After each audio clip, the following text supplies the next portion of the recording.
आप देख रहे हैं कोसी न्यूज 7 और मैं हूं ओपी राजू। छातापुर विधानसभा क्षेत्र से जन स्वराज पार्टी के उम्मीदवार अभय कुमार सिंह मुन्ना ने मतदाताओं से की अपील। मालिक आपको मेरा प्रणाम, नमस्कार, आदाब। मैं अभय कुमार सिंह मुन्ना, कुमार सचिन सिंह मुखिया जी का बड़ा लड़का, आपके बीच जन स्वराज के बैनर तले चुनाव लड़ने आया हूँ। मैं आपसे आग्रह करना चाहता हूँ कि आप प्रशांत जी के त्याग, तपस्या, मेहनत को देखें। एक बेटा आपका बिहार को बदलने के लिए कितना प्रयास किया और कर रहे हैं। आपको भी अपने बात पर ध्यान देना चाहिए, कारण कि राजनीतिक जो दल है पहले से वो साजिश करके ही आज तक शासन में रहे हैं। शासन का मतलब ये नहीं है कि आप केवल रोड, रास्ता, बिजली बना दिए तो आप अच्छा काम कर लिए। आज हमारे विधायक का काम का ये आलम है कि वो किसी गांव में पैदल चल नहीं सकते हैं। अगर उनको हिम्मत है तो गांव में पैदल चल के दिखावें। और गांव के जो दलाल किस्म के लोग हैं उनके माध्यम से वो पैसे का बंटवारा कर रहे हैं। सारे गांव मोहल्ले में उनका एजेंट घूम रहा है। आज के दिन वो मंदिर में ईंटा गिरवाते हैं, तरह तरह का काम करते हैं। ये इससे बचे, ये आपको लूटने का काम है।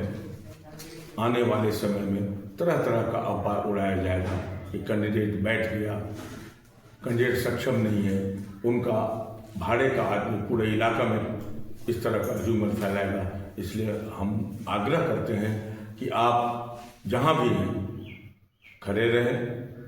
अगर आपका एक वोट प्रशांत जी को मिलता है, सब आदमी एक ही वोट का मालिक है, लेकिन ग्रुप में वोट को बदलने के लिए तरह तरह का हवा उड़ाया जाएगा जो आने वाले समय में आपको देखने को मिलेगा।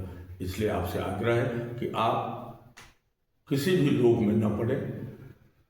और ये जो विधायक जी, बंदूक वाले विधायक जी कहते हैं, और उनके कुछ आदमी जो यूट्यूब पर देखने को मिलता है कि विधायक जी हैं तो हमारी सुरक्षा है। ये सुरक्षा की जवाबदेही सरकार की होती है, विधायक की जवाबदेही मात्र सेवा की होती है। और उनको इस बात को कहने में परहेज होना चाहिए कि साहब आप सुरक्षा के लिए नहीं, जनता ने आपको नहीं चुना है, आपको सेवा के लिए चुना है।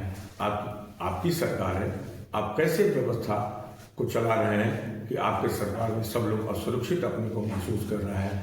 और आप कहते हैं कि हम इसके इतने बड़ा बेटा है, इतना बड़ा सेवा किए। अगर आप इसका बेटा होते तो आज आपकी जमीन होती, आपका एक मकान होता, आपका वोटर लिस्ट में नाम होता।